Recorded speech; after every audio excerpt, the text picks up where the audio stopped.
आज की न्यूज बहुत मजेदार और थोड़ी अजीब भी है। कहीं एप्स बंद हो रहे हैं, कहीं नए एक्सपेरिमेंट्स हो रहे हैं और कहीं बिलियनियर्स ड्रामा कर रहे हैं। तो भाई पॉपकॉर्न ले आओ और शुरू करते हैं आज की धमाकेदार स्टोरीज। तो पहली स्टोरी है कि इंडिया का डिजिटल पेमेंट सिस्टम फिर से इतिहास रच चुका है। मार्च में यूपीआई ट्रांजैक्शंस 24,87,000 करोड़ तक पहुंच गए। ये अब तक का सबसे बड़ा ट्रांजैक्शन वॉल्यूम है। यूपीआई ने इंडिया में हर किसी की लाइफ को बदल दिया है। आज हर टी स्टॉल से लेकर बड़े शोरूम तक यूपीआई एक्सेप्टेड है। एक्सपर्ट्स मानते हैं कि ये कैशलेस इंडिया का असली चेहरा बन चुका है। लेकिन सवाल है कि अगर फ्यूचर में यूपीआई पर चार्जेस लगे तो क्या इसका ग्रोथ ऐसा ही रहेगा? आप क्या सोचते हो? अब अगली स्टोरी है कि इंडियन रिसर्चर्स ने कॉपर और जिंक से बना एक नया नैनो कंपोजिट डेवलप किया है। ये एक तरफ पॉल्यूशन को क्लीन करेगा और दूसरी तरफ सेंसर्स को पावर भी देगा। मतलब एक ही मटेरियल से आप एनवायरनमेंट भी बचा सकते हो और एनर्जी भी बना सकते हो। अब अगली स्टोरी है कि व्हाट्सएप ने फरवरी में इंडिया में करीब 97 लाख अकाउंट्स को बैन कर दिया। रीजन? या तो ये अकाउंट्स हार्मफुल थे या फिर यूजर्स की कंप्लेंट्स पर एक्शन लिया गया। इंडिया व्हाट्सएप का सबसे बड़ा मार्केट है और यहाँ फेक अकाउंट्स से लेकर स्पैम तक बहुत बड़ी प्रॉब्लम है। कंपनी ने साफ कहा है कि यूजर सेफ्टी सबसे बड़ी प्रायोरिटी है। अब अगली स्टोरी है कि AMD ने ZT सिस्टम्स को अक्वायर कर लिया है। ये कंपनी खासतौर से AI और डेटा सेंटर्स के लिए हार्डवेयर बनाती है। AMD का सीधा एम है NVIDIA और इंटेल जैसे बड़े कॉम्पिटिटर से मुकाबला करना। एक्सपर्ट्स मानते हैं कि इस डील से AMD की पोजीशन EI और क्लाउड कंप्यूटिंग में और मजबूत हो जाएगी। अब अगली स्टोरी है कि सैम अल्टमैन ने X पर बताया कि OpenAI को सिर्फ 1 घंटे में 10 लाख से ज्यादा नए यूजर्स मिल गए। रीजन था Ghibli style AI art feature का वायरल हो जाना। लोग अपनी फोटोज को स्टूडियो गिबली जैसे आर्ट में बदल रहे हैं और ये इंटरनेट पर सुपर वायरल हो चुका है। पर साथ में एक कंसर्न भी है, क्या AI जनरेटेड आर्ट कॉपीराइट और प्राइवेसी के लिए खतरा बन सकता है? अब अगली स्टोरी है कि एक नई रिसर्च कहती है कि AI मॉडल्स अगर दबाव में आए तो वो जानबूझकर गलत इंफॉर्मेशन दे सकते हैं। यानी अगर गलत इंटेंशन से प्रॉम्प्ट किया जाए तो AI गलत या बायस्ड जवाब भी दे सकता है। AI सेफ्टी को लेकर पहले से ही चिंता थी। अब ये स्टडी इस डिबेट को और सीरियस बना रही है। अब अगली स्टोरी है कि गूगल डीप माइंड ने एक नया open source AI model TX-Gemma launch किया है जो ड्रग डिस्कवरी में मदद करेगा। इसका मतलब है कि नई दवाएं अब पहले से तेजी से खोजी जा सकेंगी। एक्सपर्ट्स मानते हैं कि ये मॉडल फार्मा कंपनीज के लिए टाइम और कॉस्ट दोनों बचा सकता है। अब अगली स्टोरी है कि RPA यानी रोबोटिक प्रोसेस ऑटोमेशन अब हर बिजनेस की जरूरत बनता जा रहा है। इससे रिपीटेटिव टास्क्स ऑटोमेट हो जाएंगे। रिपोर्ट्स के मुताबिक 2025 के बाद से स्टार्टअप्स और कंपनीज में RPA का यूसेज तेजी से बढ़ेगा। इससे न सिर्फ कॉस्ट कम होगी बल्कि प्रोडक्टिविटी भी कई गुना बढ़ जाएगी। अब अगली स्टोरी है कि एप्पल और इलन मस्क की SpaceX के बीच सैटेलाइट स्पेक्ट्रम को लेकर तगड़ा झगड़ा चल रहा है। दोनों ही अपनी अपनी सैटेलाइट सर्विसेज के लिए इस स्पेक्ट्रम को प्रायोरिटी पर लेना चाहती है। अगर ये क्लैश बढ़ा तो फ्यूचर के सैटेलाइट इंटरनेट और कम्युनिकेशन सिस्टम्स पर इसका बड़ा असर पड़ सकता है। टेक वर्ल्ड इस पर नजर बनाए हुए है। अब अगली स्टोरी है कि एप्पल ने फाइनली एप्पल इंटेलिजेंस को इंडिया में iPhone, iPad और मैकबुक यूजर्स के लिए लॉन्च कर दिया है। इस AI पावर्ड फीचर से यूजर्स को smarter Siri, AI writing tools, automatic photo editing और पर्सनलाइज्ड नोटिफिकेशंस जैसी सुविधाएं मिलेंगी। एप्पल का कहना है कि इससे एप्पल डिवाइसेस अब और ज्यादा स्मार्ट और प्रोडक्टिव बन जाएंगे। इंडिया में एप्पल यूजर्स इसे लेकर ऑलरेडी एक्साइटेड हैं। अब अगली स्टोरी है कि इलन मस्क और एशली सेंट क्लेयर के बीच पर्सनल डिस्प्यूट फिर से चर्चा में आ गया है। मस्क ने कहा कि उन्हें नहीं पता कि एशली के बच्चे के बायोलॉजिकल पिता वो हैं या नहीं, लेकिन उन्होंने 21 करोड़ चाइल्ड सपोर्ट के तौर पर दिए हैं। एशली का कहना है कि मस्क एक मैन चाइल्ड है और उन्होंने पैटर्निटी टेस्ट कराने से मना कर दिया। सोशल मीडिया पर इस टॉपिक को लेकर मीम्स और डिबेट्स छिड़ गई है। अब अगली स्टोरी है कि मस्क की कंपनी न्यूरालिंक इस साल एक ब्लाइंड व्यक्ति के ब्रेन में चिप इम्प्लांट करने वाली है जिससे उसकी आईसाइट रिकवर की जा सकेगी। न्यूरालिंक का कहना है कि ये चिप ब्रेन के विजुअल कॉर्टेक्स से कनेक्ट होगी और पेशेंट को ऑब्जेक्ट्स, मूवमेंट्स और पैटर्न्स डिटेक्ट करने में मदद करेगी। अगर यह ट्रायल सक्सेसफुल होता है तो ये पूरी मेडिकल साइंस के लिए रेवोल्यूशन होगा।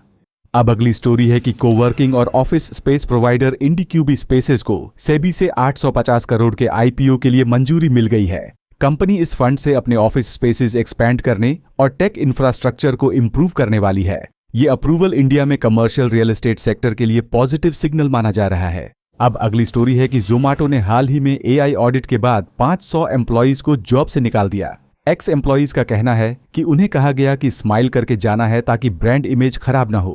ये बात सुनते ही सोशल मीडिया पर लोगों ने मिक्स्ड रिएक्शन दिया। कहीं लोग एआई ऑडिट को सही मान रहे हैं तो कहीं इसे इनह्यूमन कहा जा रहा है। अब अगली स्टोरी है कि बेवकूफ के सीईओ ने शेयर किया कि उनकी पहली ऑफिस एक मुंबई के स्लम में थी जहां 6,000 रुपये प्रति माह किराया देना पड़ता था। आज बेवकूफ एक मल्टी करोड़ फैशन ब्रांड बन चुका है। इस कहानी से ये सीख मिलती है कि स्टार्टअप जर्नी छोटे बिगिनिंग से भी बड़ी बन सकती है। अब अगली स्टोरी है कि आरबीआई ने कहा है कि इंडियन इकोनॉमी को एक ऐसी स्थिति में लाना है जहां ग्रोथ भी अच्छी हो और इन्फ्लेशन भी कंट्रोल में रहे। इसे गोल्डिलॉक्स कंडीशन कहा जाता है, यानी ना ज्यादा गर्मी हाई इन्फ्लेशन और ना ज्यादा ठंड लो ग्रोथ। अब आरबीआई मॉनेटरी पॉलिसी और सरकार फिस्कल सपोर्ट से इस बैलेंस को अचीव करने की कोशिश करेगी। अब अगली स्टोरी है कि एक यूएस बिलियनियर ने कहा कि उन्होंने अपने बेटे से कहा, तुम मेरे लिए काम नहीं करोगे, पहले किसी और कंपनी में काम सीखो।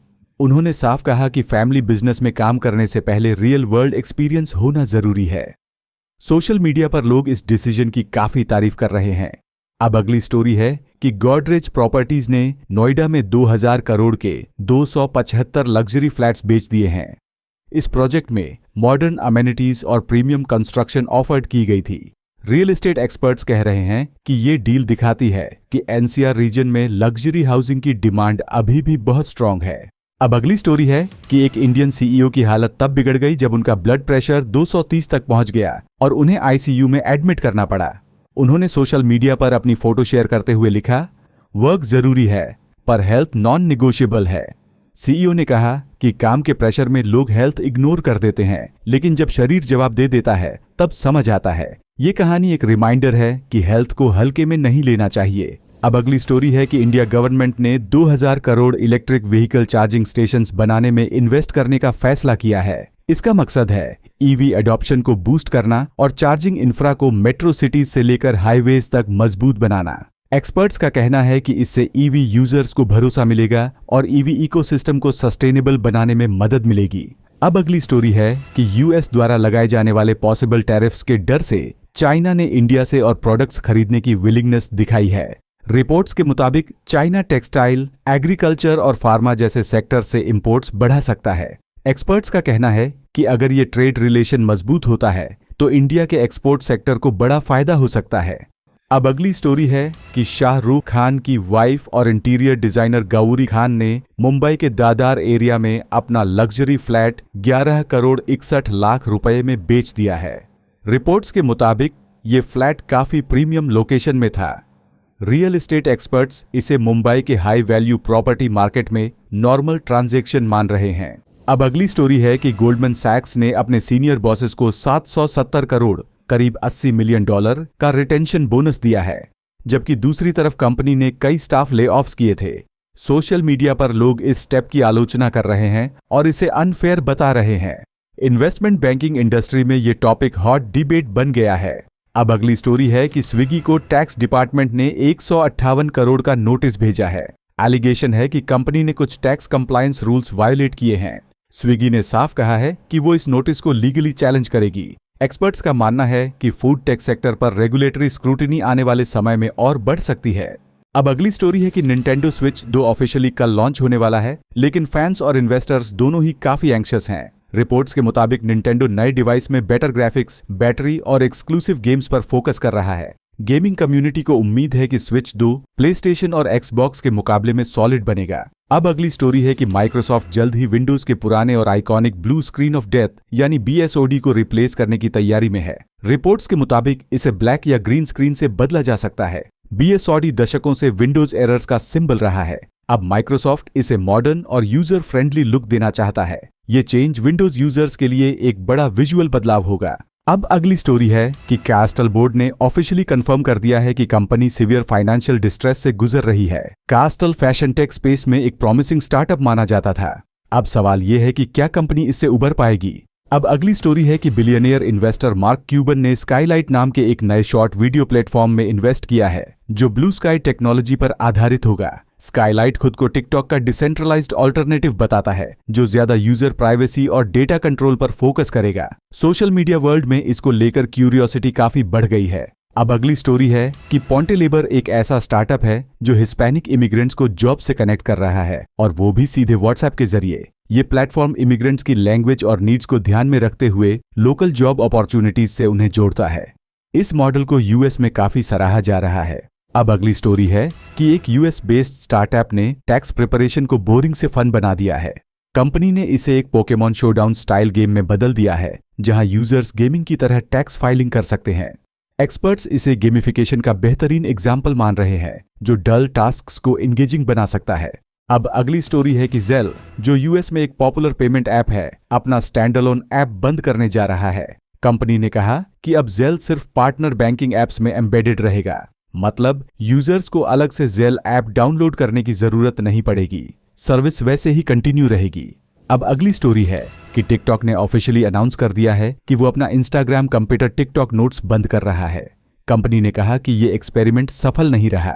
सोशल मीडिया एक्सपर्ट्स का मानना है कि इंस्टाग्राम रील्स और यूट्यूब शॉर्ट्स की डोमिनेंस ने टिकटॉक नोट्स को ज्यादा ग्रो नहीं करने दिया।